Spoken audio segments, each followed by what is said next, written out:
चीनी मर्दों को दुल्हन बनाने के लिए जरूरत है पाकिस्तानी लड़कियों की।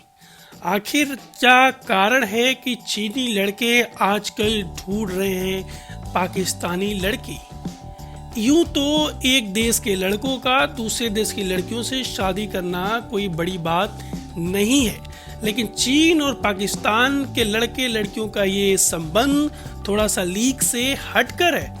आइए जानते हैं कि चीनी लड़के और पाकिस्तानी लड़कियों के बीच क्या संबंध है। सैकड़ों पाकिस्तानी लड़कियां चीन के पुरुषों को बेच दी गई हैं और उन्हें पाकिस्तान से चीन ले जाया गया है।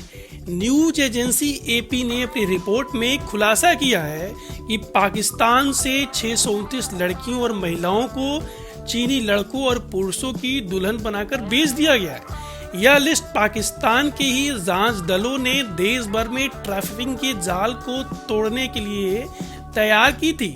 पाकिस्तान में गरीब और वंचित तबके की महिलाओं को चीनी पुरुषों की दुल्हन बनने के लिए बहलाया फुसलाया जा रहा है।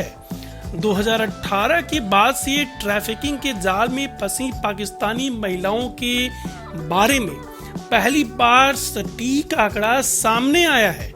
जून महीने में चीन और पाकिस्तान में चल रहे इन रैकेटों के सामने आने के बाद जांच और तेज हुई, लेकिन धीरे धीरे फिर से सारे रैकेट सक्रिय हो गए हैं। जांच से जुड़े अधिकारियों का कहना है कि पाकिस्तान के चीन से संबंधों पर बुरा असर पड़ने की आशंका से सरकारी अधिकारी दबाव में रहते हैं। अक्टूबर महीने में फैसलाबाद की एक कोर्ट ने ट्रैफिकिंग के आरोप में फंसे 31 चीनी नागरिकों को छोड़ दिया था। नाम ना जाहिर करने की शर्त पे एक पुलिस अधिकारी और कोर्ट के कर्मचारी ने बताया कि पुलिस को पहले भी कई बार साक्षात्कार दे चुकी महिलाओं ने धमकियों की वजह से चुप्पी साध ली है और अगर दोबारा गवाही देने से इनकार कर दिया है।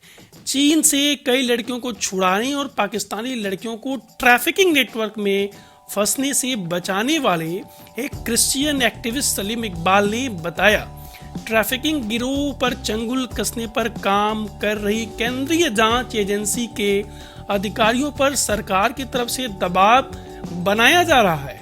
यहां तक कि कई अधिकारियों का ट्रांसफर भी कर दिया गया है। जब हम पाकिस्तानी शासकों से बात करते हैं तो वो बिल्कुल भी इस बात पर ध्यान नहीं देते।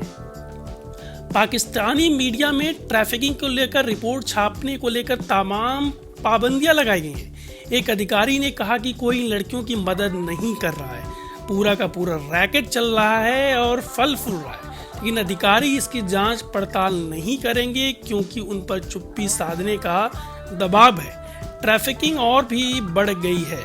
चीन के विदेश मंत्रालय ने कहा कि उन्हें किसी सूची की जानकारी नहीं है। चीन के विदेश मंत्रालय ने एक बयान में कहा कि चीन और पाकिस्तान की सरकार अपने लोगों के बीच पारिवारिक संबंध बनाने का समर्थन करते हैं, लेकिन अवैध तरीके से सीमा पर शादियों के लिए जीरो टॉलरेंस है।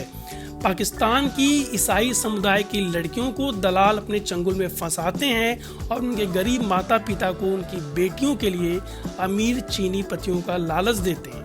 कई पाकिस्तानी महिलाएं चीन पुरुषों से शादी कर लेती हैं और कई महिलाओं को प्रताड़ित भी किया जाता है। मुस्लिम बहुल पाकिस्तान में ईसाई गरीब समुदाय के रूप में जाना जाता है और इसलिए ट्रैफिकिंग के लिए इन्हें निशाना बनाया जा रहा है। ट्रैफिकिंग में चीनी पाकिस्तानी दलाल और कुछ ईसाई भी शामिल होते हैं। ये दलाल गरीबों को अपनी बेटियों को बेचने के लिए तरह तरह का लालच देते हैं। जांच दलों का कहना है कि एक मौलवी भी अपने मदरसे से मैरिज ब्यूरो चला रहा है। जांचकर्ताओं की 629 महिलाओं की लिस्ट में उनके चीनी पतियों का नाम भी मौजूद है और ये जानकारी भी दी गई है कि उनकी शादी की तारीख क्या है। कुछ अधिकारियों का कहना है कि 629 महिलाओं को उनके परिवार ने ही चीनी पुरुषों को बेच दिया था। पाकिस्तान के गरीब परिवारों को कहा जाता है कि उनकी बेटियों की शादी अमीर चीनी बिजनेसमैन से हो रही है और उनकी आगे की जिंदगी बहुत आराम से बीतेगी। शादी के सौदे को सबके लिए फायदा का सौदा बताया जाता है और जैसे जैसे गरीब परिवारों को पैसे मिल जाएंगे वहीं चीनी पुरुषों की दुल्हनें मिल जाती हैं, क्योंकि उनके देश में लड़कियों की संख्या काफ़ी कम है।